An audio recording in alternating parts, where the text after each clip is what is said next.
Hello అండి. అందరికీ నమస్తే. Welcome to red TV. So, ప్రస్తుతం కుల వర్గీకరణ అమలయ్యింది. మరి దీనికి సంబంధించి ఎలాంటి ఉన్నాయి? మరి దీంట్లో ఎలాంటి సందేహాలున్నాయనేది ఖచ్చితంగా తెలుసుకోవాల్సిందే. సో, మనం ప్రస్తుతం మనతో పాటు ఇక్కడ కాసిం రాజు గారున్నారు. ఆయనతో మాట్లాడదాం.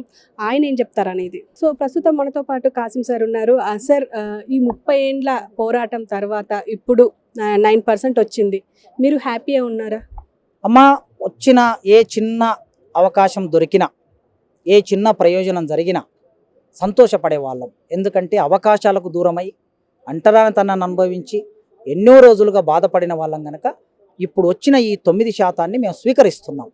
స్వీకరించి సేమ్ టైం ఇంకా మా జనాభా దామాష ప్రకారం రావలసిన వాటి కోసం మేము అడుగుతాం, పోరాటం చేస్తాం. ఓకే. అంటే మందకృష్ణ మాదిగ గారు ఒక మాట అంటున్నారు. అంటే మాకు 9% సరిపోదు, 11% కావాలి అని చెప్పేసి అంటున్నారు. అంటే మీరు కూడా అదే కోరుకుంటున్నారా? కరెక్ట్ అమ్మా. జనాభా దామాష ప్రకారం మాదిగలు 32,74,000 ఉన్నారు వాళ్ళు ఇచ్చిన నివేదికలో. మరి 32,74,000 ఉన్నటువంటి మాదిగలకి 9% వచ్చింది. అదే మాలలు 17 లక్షలు ఉన్నారు, వాళ్ళకి 5% ఇచ్చారు. డబుల్ జనాభా ఎక్కువ, 50% ఎక్కువ ఉన్న మాదిగలకి వీళ్ళకి 5 ఇచ్చినప్పుడు వీళ్ళకి 10 రావాలి కదమ్మా. న్యాయం అది. ఆ న్యాయం జరగలేదు కనుక ఆ న్యాయం కోసం మేము ముఖ్యమంత్రి గారిని కలుస్తాం. మాదిగ మేధావుల వేదిక తరపున ముఖ్యమంత్రి గారికి విజ్ఞప్తి చేసి మాట్లాడతాం. ఇవాళ మీ ప్రెస్ మీట్ పెట్టారు. ఇవాళ ముఖ్య ఉద్దేశం ఏంటి సార్? అమ్మ, ప్రెస్ మీట్ పెట్టిన ముఖ్య ఉద్దేశం ఏమిటంటే, ఒక సందర్భంలో చట్టసభల్లో చర్చ జరిగి వర్గీకరణకు సంబంధించిన ప్రాసెస్ మొదలైంది. ఆ ప్రాసెస్లో భాగంగా ప్రభుత్వం ముందుకెళ్ళినప్పుడు అందులో ఉన్న ఏమైనా చిన్న చిన్న లోపాలు ఉంటే, గ్యాప్స్ ఉంటే వాటిని ప్రభుత్వం దృష్టికి తీసుకెళ్లటం మొదటి ఉద్దేశం. రెండో ఉద్దేశం, రేవంత్ రెడ్డి గారు మొదటి నుంచి కమిట్మెంట్తో వారు వర్గీకరణ చేయడం కోసం నిలబడి ఈ పని చేశారు. అందుకే వారికి థ్యాంక్స్ చెప్పడం అనేది కనీస ధర్మంగా మేము భావించి ఇవాళ ప్రెస్ మీట్ పెట్టాము. సో, ఇప్పుడు ఇందులో ఇంకా గ్యాప్స్ ఫిల్ చేయడానికి ఇంకేమైనా ఉంది అంటారా ఈ వర్గీకరణలో? ఖచ్చితంగా ఉందమ్మా. కొన్ని కులాలు కేటగిరీ 1, కేటగిరీ 2, కేటగిరీ 3లో ఇక్కడి కులాలు అక్కడ, అక్కడి కులాలు ఇక్కడ వేరువేరుగా మారాయి. ఆ కులాలను కూడా సరిచేయవలసిన అవసరం ఉన్నది. అది ఒక గ్యాపు. రెండోది, మాదిగలకి దక్కవలసిన 10%, 11% మాదిగలకి దక్కలే, 9% దక్కింది. అది కూడా ఒక గ్యాప్. ఈ 2 గ్యాప్స్ను ఫుల్ఫిల్ చేయవలసిన బాధ్యత ప్రభుత్వం మీద ఉన్నది. రేవంత్ రెడ్డి గారు దీన్ని ఆలోచిస్తారని, రేపు రాబోయే జీవోలో దీన్ని సరి చేస్తారని నేను కోరుకుంటున్నాను. Thank you very much. So, ప్రస్తుతం మనతో పాటు రాజేందర్ గారు ఉన్నారు, మాదిగ ఇంటలెక్చువల్ ఫోరం అధ్యక్షులు. సార్, నమస్తే సార్. ఇప్పుడు వస్తున్న ఈ కుల వర్గీకరణలో బీసీ వర్గీకరణ ఉంది, ఎస్సీ వర్గీకరణ ఉంది. అయితే ఇందులో ఇంకా లోపాలు ఉన్నాయి అని చెప్పేసి అంటే ఇతర వాళ్ళు అంటున్నారు. దీని గురించి మీరేం చెప్పదలుచుకున్నారు? అసలు ఒక క్లారిటీగా చెప్పాలి అంటే మీరు ఎలా చెప్తారు? ముఖ్యంగా ఎస్సీ వర్గీకరణ అనేది గత 30 సంవత్సరాల నుంచి పోరాటం జరుగుతుందమ్మా. 2000 నుంచి 2004 వరకు గౌరవ చంద్రబాబు నాయుడు గారు ముఖ్యమంత్రి ఉన్నప్పుడు ఉమ్మడి ఆంధ్రప్రదేశ్లో అమలు జరిగింది. అప్పుడు మాదిగలకు, మాదిగ ఉప కులాలకు కొంతమంత విద్యారంగంలో కావచ్చు, ఉద్యోగ రంగంలో మేలు జరిగింది. తర్వాత సుప్రీంకోర్టు ఒక టెక్నికల్ రీజన్ మీద దాని మీద కొట్టేయడం జరిగింది. దాని తర్వాత ఉద్యమాలు జరుగుతూ ఇప్పుడు 30 సంవత్సరాల్లో మళ్ళీ సుప్రీంకోర్టే రీఓపెన్ చేసి ఇది సామాజిక కోణం లోపల ఆర్టికల్ 14, 15(4), 16 ప్రకారంగా అందరికీ ఈక్వల్ ఆపర్చునిటీ రావాలా. ఎందుకంటే బాబాసాహెబ్ గారు కూడా, అంబేద్కర్ కోరుకున్నది కూడా అన్ని వర్గాలకు, ఎస్సీలలో ఉన్న వాళ్ళకు రిజర్వేషన్ పొందుపరిచాడు 15%. అది అన్ని వర్గాలకు పొందుతలేదు అనేది కాలక్రమేణా తెలిసింది. ఓన్లీ మాలలు, మాదిగలే అనుభవిస్తూ ఉన్నారు. వీళ్ళే రాజకీయ నాయకులు, మంత్రులు అయ్యారు, వీళ్ళే కలెక్టర్లు అయ్యారు, ఐపీఎస్లు అయ్యారు. మిగతా అట్టడుగు వర్గాలు ఇంకెవరైతే ఉన్నారో వాళ్ళకు రాజకీయమైనటువంటి ప్రాతినిధ్యం లేదు, విద్యారంగం లేదు, ఉద్యోగ రంగం లేవు. కాబట్టే దీన్ని సబ్ క్లాసిఫికేషన్ చేయాలని పెద్దలు గౌరవనీయులు మందకృష్ణ గారు గత 30 ఏళ్ళ నుంచి అన్ని వర్గాలకు ప్రాతినిధ్యం జరగాలి, సబ్ క్లాసిఫికేషన్ జరగాలి, అప్పుడే న్యాయం జరుగుతుంది అనే దాని మీద ఒక ఉద్యమం జరుగుతూ వస్తుంది. దాని పర్యవసనంగా సుప్రీంకోర్టుకి వెళ్ళడము, పంజాబ్ నుంచి, హర్యానా నుంచి. ఆ సుప్రీంకోర్టు తీర్పులో ఏం చెప్పారంటే, అన్ని రాష్ట్రాలు కూడా మీ రాష్ట్రాలు ఈక్వల్ ఆపర్చునిటీ అంటే ఈ ఉన్న వితిన్ 15%ను సబ్ క్లాసిఫికేషన్ చేసుకొని అన్ని వర్గాలకు మేలు జరిగేటట్టు, అన్ని వర్గాల అభివృద్ధి జరిగేటట్టు సామాజిక న్యాయము అంటే స్టేట్ గవర్నమెంట్స్కి అప్పచెప్తూ ఒక తీర్పు చెప్పింది. ఆ తీర్పుకు అనుగుణంగానే గౌరవ ముఖ్యమంత్రి రేవంత్ రెడ్డి గారు ఆగస్టు 1 రోజు అసెంబ్లీలో అనౌన్స్ చేయడము, దానికి అనుగుణంగా అన్ని వేదికల మీద నేను ఇది వర్గీకరణ చేసి తీరుతా అని చెప్పాడు. దాన్ని మొన్న ఫిబ్రవరి 4 రోజు అన్ని పార్టీల సహకారంతో మరి ఏకగ్రీవంగా దాన్ని ఆమోదించుకోవడం, ఏకసభ్య కమిషన్ వేయడము, ఏకసభ్య కమిషన్ 2 నెలల 15-20 రోజుల లోపల అది రిపోర్ట్ చేయడం. ఎందుకంటే ఇది టెక్నికల్గా కూడా ఎక్కడ కూడా ఎవరికి మాట్లాడడానికి ఛాన్స్ ఇవ్వకుండా, అంటే అపోహలకు తావు ఇవ్వకుండా ముఖ్యమంత్రి గారు ఏకసభ్య కమిషన్ వేశాడు, మినిస్ట్రీ సబ్ కమిటీ వేశాడు ఉత్తమ్ కుమార్ రెడ్డి గారి ఆధ్వర్యంలో. ఇవన్నంతా ప్రాసెస్ చేశాడు. గత ఆగస్టు నుంచి సెప్టెంబర్, అక్టోబర్, నవంబర్, డిసెంబర్, జనవరి, అంటే 6 నెలలు ఈ ప్రాసెస్ జరిగిన తర్వాత ఎవరి జనాభా ఎంత ఉన్నది అనేది లెక్కలు తీసిన తర్వాత 3 గ్రూపులుగా విభజించి గ్రూప్ 1లో సంచార జాతులు, కొన్ని బుడిగ జంగాలను వేయడం జరిగింది. గ్రూప్ 2లో మాదిగ ఉపకులాలు 18 కులాలను వేయడం జరిగింది. గ్రూప్ 3లో మాల ఉపకులాలు 25 కులాలను వేయడం జరిగింది. వారి జనాభా కూడా ఫస్ట్ గ్రూప్లో 1,70,000 73,000, తర్వాత గ్రూప్ 2లో వచ్చేసరికి 32,74,000 జనాభా ఉన్నది. ఒక సింగిల్ లార్జెస్ట్ కమ్యూనిటీ 32 లక్షలు మాదిగ కమ్యూనిటీ ఉంది. మిగతా సబ్ కమ్యూనిటీస్ కలిపి 74,000. అదేవిధంగా మాల ఇది అన్ని కలిపితే 17,71,000 ఉన్నాయి. వాళ్ళ జనాభా, మరి ఆర్థిక అభివృద్ధి, విద్యా అభివృద్ధి, ఉద్యోగాలలో ఎంత శాతం ఉన్నదని డాటా తీసుకున్న తర్వాతనే ఎంపీరికల్ డాటా ప్రకారమే దీన్ని 1%, 9%, 5%గా గ్రూప్ 1, గ్రూప్ 2, గ్రూప్ 3కి విభజించి కమిషన్ రిపోర్ట్ సబ్మిట్ చేసింది జస్టిస్ ఏకసభ కమిషన్. ఆ రిపోర్ట్ను ఉన్నట్టుగా పార్లమెంట్ అసెంబ్లీలో మరి చర్చించి అన్ని పార్టీలు కూడా ఏకగ్రీవంగా ఆమోదించినాయి. కాబట్టి ఇది ఎక్కడ కూడా ఎవరికి కూడా అపోహలు ఉండడానికి లేదు, ఎక్కడ కూడా ఇది చేయడానికి లేదు. కానీ దీంట్లో చాలా లోపాలు ఉన్నాయి అని చెప్పేసి అంటున్నారు. ఈవెన్ మందకృష్ణ గారు కూడా ఒక మాట అన్నారు, అంటే 9% కాదు మాకు కావాల్సింది 11% అని చెప్పేసి అంటున్నారు. అసలు ఎందుకు ఇలాంటి విభేదాలు వస్తున్నాయి అంటారు? మేడం, ఒక్కటే ఏంటంటే జనాభా ఒక్కటే ప్రాతిపదిక తీసుకోలేదు ప్రభుత్వం. జనాభా యొక్క కాకుండా ఎంపిరికల్ డాటా అంటే ఆర్థిక అభివృద్ధి, సామాజిక అభివృద్ధి, మరి విద్యారకంగా ఉద్యోగాలలో కూడా 4 ఫ్యాక్టర్స్ తీసుకున్నారు. తీసుకున్నప్పుడు ఏమైందంటే జనాభా ప్రాతిపదికన పెద్దలు మందకృష్ణ గారు చెప్తున్నారు 11% రావాలని. కాకపోతే ఏమైందంటే ఇక్కడ కొంత ప్రభుత్వము అంటే కమిషన్ ఆ విధంగా రికమెండ్ ఇచ్చింది. కమిషనే 9% రికమెండ్ చేసింది. కమిషన్ దాటిపోలే ప్రభుత్వం.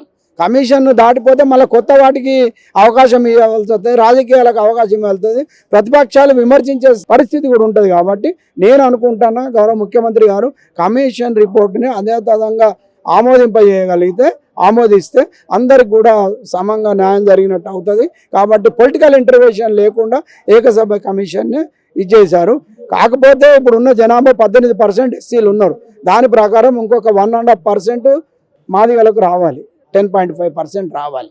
ఇప్పుడు మాత్రం ఒక 9.5 వస్తే 100% ఫుల్ఫిల్ అయ్యేది. కాకపోతే ఇక డిఫరెంట్ కోణంలో సామాజిక న్యాయం జరిగినప్పుడు ఏకసభ్య కమిషన్ యొక్క రికమెండేషన్ వాళ్ళు ఏం ఆలోచించారో పెద్దలు జస్టిస్ కాబట్టి మనం ఇక్కడ వాళ్ళని కామెంట్ చేయడానికి లేదు. కాబట్టి నేను అంటున్నా ఏంటంటే ఒక 0.5%కో 1%కో మనం ఇంకా దీన్ని తాగదీయకుండా 30 సంవత్సరాల ఉద్యమానికి ముగింపు పలికి వారికి రావాల్సిన వాటా తీసుకొని ఫలాలు పొందుకొని ఇంకా రాబోయే రోజుల్లో మిగతా సమస్యల మీద ఐక్యంగా పోరాటం చేయాల్సిన ఉంది. మాదిగలు, ఉపకులాలు, దళిత జాతి మొత్తం ఐక్యంగా ఉన్నప్పుడే రాజ్యాధికారంలో మన భాగం మనకు వస్తుంది, రాజ్యాధికారం సాధించుకుంటాం. ఇప్పుడు బీసీలంతా ఒకటే అవుతున్నారు, ఎస్సీలు కూడా ఒకటి కావాల్సిన అవసరం ఉంది. ఓన్లీ రిజర్వేషన్ వర్గీకరణ ఒక్కటే కాదు అభివృద్ధికి. ఇంకా బీసీ మన ప్రైవేట్ రంగంలో రిజర్వేషన్ తీసుకోవాలి. విద్యా సంస్థలు, ప్రైవేట్ విద్యా సంస్థలు, ప్రైవేటు పబ్లిక్ రంగ సంస్థలు, వాళ్ళకు కూడా రిజర్వేషన్ పోరాటం. బ్యాక్లాగ్ రిక్రూట్మెంట్ 1000 పోస్టులు ఖాళీ ఉన్నాయి యూనివర్సిటీలలో, వాటి కోసం పోరాటం చేయాలి. కాబట్టి నేను అనేది మందకృష్ణ గారికి కృతజ్ఞత తెలియజేస్తా ఉన్నాను. ఆయన పోరాట పటిమకు, ఆయన డెడికేషన్కు అందరం స్వాగతించినాం, అందరం మద్దతు తెలిపినాం. ఈరోజు కూడా ఆయన డిమాండ్ చేయడం తప్పలేదు. ఇది ప్రభుత్వంతో మేము డిస్కస్ చేస్తాం, గౌరవ ముఖ్యమంత్రి గారి దృష్టికి తీసుకెళ్తాం. రేపు రాబోయే రోజులలో ఏదైతే పర్సంటేజ్ పెంచుతారో అప్పుడు ఈ పర్సంటేజ్ పెంచుకొని ముందుకు వెళ్తానికి ఆస్కారం ఉంది. కాబట్టి మనం ఇక్కడితోటి దీన్ని ముగింపు పలికితే మనం ప్రశాంతంగా ఐక్యంగా ముందుకు వెళ్ళడానికి వీలవుతుందని నేను అనుకుంటున్నాను. సార్, ఇప్పుడు ఇదే కాకుండా బీసీ వర్గీకరణ గురించి కూడా చాలా విమర్శలు వస్తున్నాయి. అందులో ముఖ్యంగా ఎమ్మెల్సీ తీన్మార్ మల్లన్న అలియాస్ చింతపండు నవీన్, ఆయన కూడా చాలా విమర్శిస్తున్నారు. ప్రభుత్వం ఏర్పడిందే బీసీల వల్ల, మీరు బీసీలను మర్చి ఇలా చేయడం కరెక్ట్ కాదు అని చెప్పేసి ఇవాళ షోకాజ్ నోటీసులు ఇచ్చినా కూడా షోకాజ్ నోటీసులు ఇచ్చేంత దమ్ముందా అని చెప్పేసి కూడా అన్నారు. దీనికి మీరేమంటారు? యాక్చువల్గా ఈ వ్యవస్థలోనే స్వాతంత్రం వచ్చి 77 సంవత్సరాల కాలం లోపల ఉన్నత వర్గాలది ఆధిపత్యం అయిందండి. ఆయన అన్నది వాస్తవం. అంటే బీసీలు కొంత అనగదొక్కబడ్డరు, ఇంకా ఎస్సీలు ఇంకా అనగదొక్కబడ్డరు. వీళ్ళు ఓటర్స్ అనే ఉండిపోయినారు తప్ప రాజ్యాధికారంలోకి రాలేదు. ఎందుకు రాలేదంటే మీడియా ఉన్నత వర్గాలది, డబ్బులు ఉన్నత వర్గాలవి, ఉన్నత వర్గాల దగ్గరే అన్నీ ఉన్నప్పుడు మీడియా, మనీ, మాఫియా అంతా కూడా ఉన్నత వర్గాల దగ్గర ఉంది. ఉన్నప్పుడు నువ్వు బీసీలు కానీ ఎస్సీలు కానీ ఎస్టీలు కానీ ఏ విధంగా రాజ్యాధికారంలోకి వస్తారు? బాబాసాహెబ్ అంబేద్కర్ గారు ఏం చేశారు? ఓటు హక్కు అందరికి సమానం ఇచ్చాడు. కానీ వీళ్ళు ఓటర్స్గానే ఉన్నారు, బీసీలు ఎస్సీలు, కానీ వీళ్ళు రూలర్స్గా రాలేకపోయారు. ఇప్పుడు రూలర్స్గా రావాలంటే అందరం ఒకటి కావాలి. బీసీ ఎస్సీ ఎస్టీ మైనార్టీస్ అందరూ ఒకటి కావాలని మన మాన్యవారు కాన్స్టిట్యూషన్ ఎప్పుడో పిలిపించి ఉత్తరప్రదేశ్లో ప్రూవ్ చేశారు. మాయావతి గారు 3-4 సార్లు ముఖ్యమంత్రిని చేసిండు. కానీ ఇక్కడ తెలంగాణ ఆంధ్రప్రదేశ్లో చేయలేకపోతున్నాం. నేను ఇప్పుడు అనేది అదే, బీసీలు ఎస్సీలు ఎస్టీలు మైనార్టీలు ఒకటి కావాలి, రాజ్యాధికారం సాధించుకోవాలి, బీసీ ముఖ్యమంత్రిని చేయాలనే దానిలో నేను కూడా ముందుంటా. ఎందుకంటే బీసీ ముఖ్యమంత్రి ఎట్లయితే మనం ఏదో గొడవలు చేసుకుంటూ కాదు, నీ ఓటు ద్వారా చూపెట్టు.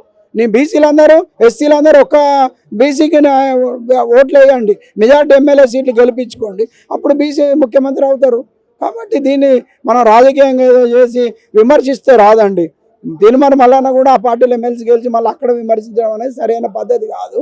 కాకపోతే ఏంటంటే ఆయనకున్న ఆవేశం బీసీలకు అన్యాయం జరుగుతుంది, దాన్ని ఎత్తిచూపు డిస్కషన్ చేయి. ఇప్పుడు ఎస్సీల వర్గీకరణ 30 ఏళ్ళు జరిగింది, ఇది ఒక 3-4 ఏళ్ళు దీని మీద డిస్కషన్ చేసి బీసీలందరినీ కూడగట్టండి, ఎస్సీలను కూడగట్టండి, ఎస్టీలను కూడగట్టండి. ఎవరికైతే అన్యాయం జరిగిందో అనగారిన వర్గాలను కూడగట్టి బహుజన రాజ్యం కోసం, బహుజన రాజ్యాధికారం కోసం మీరు నడుము కట్టండి, మేమందరం మద్దతు ఇస్తాం, మేమందరం మీతో ఉంటాము. అప్పుడే న్యాయం జరుగుతుంది, అప్పుడే నిజమైన సామాజిక న్యాయం, రాష్ట్రం అభివృద్ధి, దేశ అభివృద్ధి జరుగుతుందని నేను నమ్ముతాను. Thank you sir, thank you very much. నమస్తే సార్. సార్, కులగణనకు సంబంధించి మీరు ఏం చెప్పదలుచుకున్నారు? అసలు అంటే దీనికి చాలా విమర్శలు వస్తున్నాయి, మీరు చూస్తూనే ఉన్నారు, దీని గురించి మీరేం చెప్తారు? అంటే విమర్శలు ఎక్కడ రావట్లేదు. కులగణన అనేది కూడా చాలా సైంటిఫిక్గా హేతుబద్ధంగా చేసినటువంటి కులగణన. కాబట్టి వాటి పట్ల కొంతమంది అంటే రకరకాల ఆలోచనలతోటి, రకరకాల అప్లికేషన్స్ తోటి మాట్లాడుతూ ఉన్నారు. కాబట్టి ఆ మాటలన్నింటినీ కూడా రాష్ట్ర ప్రభుత్వము అంటే ఏ విషయాన్ని ఎట్లా తీసుకోవాలి, ఏ విషయాన్ని ఎట్లా గౌరవించాలనేది ఇది ప్రజా పరిపాలన రేవంత్ రెడ్డి గారి నాయకత్వంలో కొనసాగుతున్నది. ప్రజా పరిపాలన అందరి మాటలు గౌరవిస్తుంది, అన్ని విషయాలని సేకరిస్తుంది, అధ్యయనం చేస్తుంది. కానీ గత ప్రభుత్వంలో చూడండి, ఎక్కడన్నా కులగణన జరిగిందా, వర్గీకరణ జరిగిందా, ఎవరన్నా గౌరవించిరా, ఎవరన్నా అసలు సామాజిక విషయాల పట్ల, సామాజిక అంశాల పట్ల ఎక్కడన్నా అది ఉన్నదా? కాబట్టి గత ప్రభుత్వానికి ఈ ప్రభుత్వానికి గదే తేడా. సో కాబట్టి ఈరోజు ముఖ్యమంత్రి రేవంత్ రెడ్డి గారి నాయకత్వంలో ఒక ప్రజా పరిపాలన కొనసాగుతూ ఉన్నది. అది ఎస్సీ వర్గీకరణ విషయంలో 30 ఏళ్ల పోరాటంలో ఈరోజు ముగింపు పలికి మాదిగలకు సిద్ధశుద్ధితో ఎస్సీ వర్గీకరణ అమలు చేయడం అంటే అసలు చాలా మందికి అనుమానాలు ఉన్నాయి. ఎస్సీ వర్గీకరణ అవుతుందా కాదా, 30 ఏళ్ళ నుంచి అట్లే అమలు కాకుండా ఉన్నది, అవుతుందో లేదో అనే అనుమానాలు ఉన్నాయి. కానీ రేవంత్ రెడ్డి గారు అట్లా కాదు, మాట ఇచ్చిండంటే ఖచ్చితంగా కట్టుబడి దాన్ని అమలు చేసేటువంటి మనస్తత్వం ఉన్నటువంటి ప్రజానాయకుడు. కాబట్టి ఈ విషయాలు మేము ఈరోజు ముఖ్యమంత్రి రేవంత్ రెడ్డి గారికి మేమంతా కృతజ్ఞతలై ఉన్నాము. ఆయన ఇచ్చినటువంటి ఎస్సీ వర్గీకరణ, అమలు చేసినటువంటి ఎస్సీ వర్గీకరణ ముందు జీవో రూపంలో రాబోతున్నది. కాబట్టి అదంతా కూడా మాదిగలంతా స్వాగతిస్తూ ఉన్నారు. పెద్ద ఎత్తున మాదిగలంతా ఆయన రుణం తీర్చుకోబోతా ఉన్నారని ఈ సందర్భంగా తెలియజేస్తాం. సరే, ఎస్సీ వర్గీకరణ 9% అయితే ప్రకటించారు, అయితే మాకు 11% కావాలి అని చెప్పేసి మందకృష్ణ మాదిగ గారు అంటున్నారు. దీనికి మీరేమంటారు? అంటే అదే చెప్తా ఉన్నా, ఉమ్మడి ఆంధ్రప్రదేశ్లో 7% ఉండే, తెలంగాణలో 9% అయింది, అంటే 2% పెరిగింది కదా. సో కాబట్టి ఇక్కడ ఉన్నటువంటి జనాభా ప్రాతిపదిక మీద నిర్ణయం జరిగింది. కాబట్టి ఏదన్నా మీకు విషయాలు ఏదైనా ఉంటే రేవంత్ రెడ్డి గారికి ముందుగా మీరు కృతజ్ఞత చాటుకోండి, మాదిగలంతా కృతజ్ఞత చాటుకోవాలని చెప్పేసి ప్రకటన చేయండి. ఆ తర్వాత మీరు ఏదైనా టెక్నికల్ విషయాలు ఉంటే, ఏదైనా లాభం జరిగే దగ్గర మీరు ముఖ్యమంత్రి గారి దగ్గరకు వచ్చి మాట్లాడండి. కానీ బయట మాట్లాడి కన్ఫ్యూజన్ చేయొద్దని అన్నకు నేను రిక్వెస్ట్ చేస్తా ఉన్నా. ఉద్యమకారుడిగా మీరంటే గౌరవం, ఉద్యమకారుడిగా సీఎం రేవంత్ రెడ్డి గారికి చాలా గౌరవం, మీ పట్ల చాలా మంచి ఉద్దేశంతో ఈరోజు గౌరవించి వర్గీకరణ చేయడం అంటే మాదిగలను చూసి, మీ పోరాటం చూసే ఈరోజు ఎస్సీ వర్గీకరణ చేశారు కదా. ఏ ముఖ్యమంత్రికి రాలేదు కదా అవకాశం, ఆయన అసెంబ్లీలో ప్రకటించారు కదా ముఖ్యమంత్రి గారు. అంటే ఈరోజు నా రాజకీయ జీవితంలో, నా జీవితంలో ఇట్లాంటి అవకాశం నాకు రావడం అనేది గొప్ప విషయము. ఎస్సీ వర్గీకరణ అనేది ఒక గొప్ప సామాజిక నేపథ్యం ఉన్నటువంటిది, ఒక చరిత్ర ఉన్నటువంటి ఈ వర్గీకరణ చేయడం అనేది నాకు జీవితంలో సంతృప్తినిచ్చినటువంటి ఒక గొప్ప సంఘటన అని చెప్పాడు. అంటే ఇంతకు మించినటువంటి విషయం ఏముంటుందిగా.